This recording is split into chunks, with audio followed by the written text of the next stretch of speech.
Very important day. Good afternoon. There's nothing new. This was just a normal sermon, whereby you are being called maybe to shed light on something. And that's what we have done. Because as you know, we are all, the two of us, we are lawmakers, and we do not want to disown the sermon from our police team through the DCI. And what we have done here is just a reporting statement on what we know about the investigation which is going on. And there is nothing we can say about that investigation because the investigation is still going on, and we can't talk about it until the time the result will come out. At the time we can talk more about it. So we have been summoned, the two of us, over the insecurity issues in our region, that is the North Rift, and we have just recorded what we know about it. And this afternoon, I am happy to say this to the forces state team, because sometimes we give information and when it goes out there, it becomes something different. But thank God nowadays, media is not only with you. Everybody has that information. So normally, when I say something, I just want it to go the way I have said it. Just say something on what I know about what it has brought us here, and we thank all of you for coming. We just talk about, I can tell you about this issue of boundary which is going on. I don't know who has become a commissioner in this country who always talks about the boundary of this country. Because of all of us, we know the country, it was demarcated before even we were born. Even Uhuru, who is our retired president, by that time he was just a baby when the boundaries of this country were demarcated.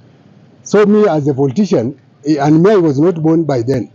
So I have just read that our boundaries were demarcated in 1963.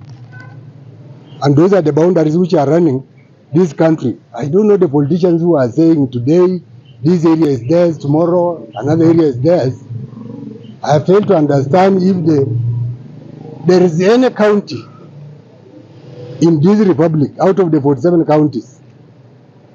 It is good we need to know which county or which sub-county normally moves every day. Because I believe all counties are demarcated, and those are the boundaries we have. And those are the boundaries they are used to run this country. Yes.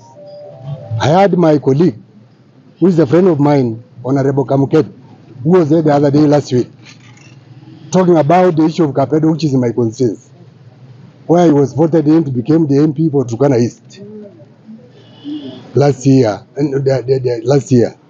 in August. And he's claiming that Kapedo is in Baringo. And he went ahead even in citing some cases where Kapedo was. He talked about God being the witness. I don't know where God met Kamket or anybody in this country to talk about Kapedo. Maybe Kamket will talk about that one later. He will tell the court or whatever. He talked about the court making the ruling on Kapedo issue to be in Baringo.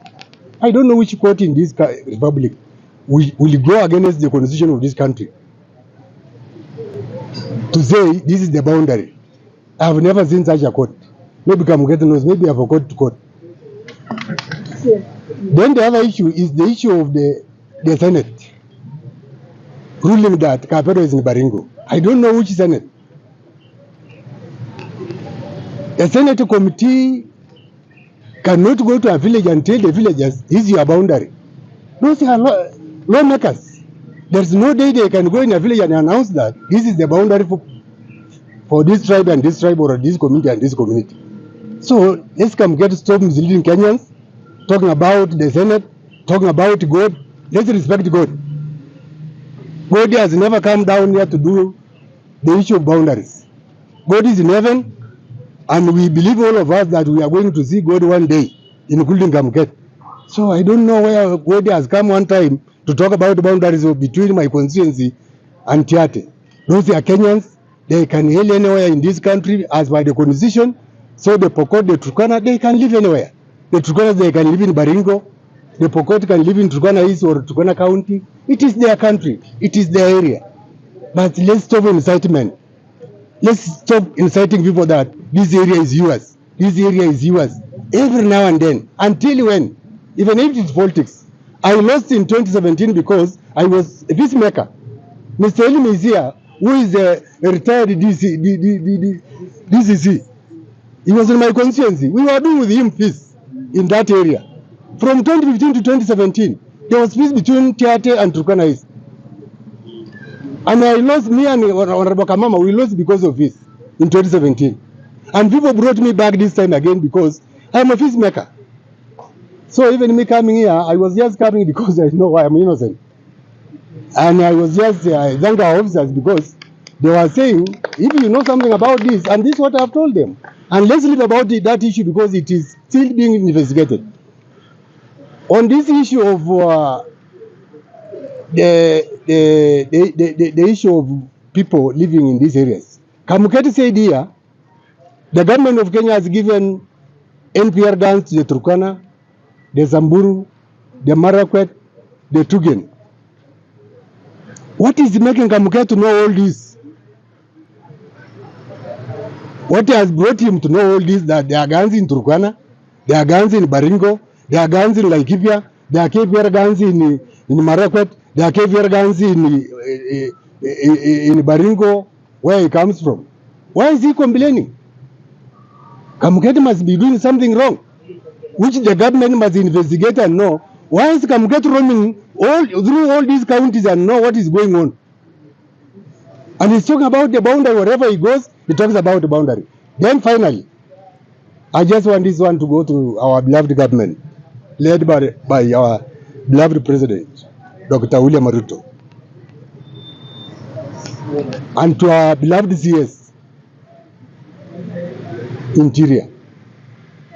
What is happening in Turkana is the duplication of sub-locations, the duplication of locations, divisions, sub-counties. Yesterday I got a message from Tiaty by one of the leaders. It is here. They are saying the headquarters for Baringo, Tiaty is, it will be in Kapedo. Which Kapedo? You know, it is not wrong to call Kapedo the bridge of Kapedo, this side of the bridge, Kapedo. It is normal. We have Moyale Kenya and Moyale Ethiopia. We have Busia Kenya and Busia Uganda. What is wrong for them to call the side the Kapedo? We have no problem. But what is making him, and this issue of Kapedo must stop. Because Kapedo cannot become breakfast or supper to somebody. You wake up, you drink Kapedo. You do this, you drink Kapedo. Let's leave the people of Kapedo to stay in peace. And all the Pokot, whatever they are, I invite them in my constituency.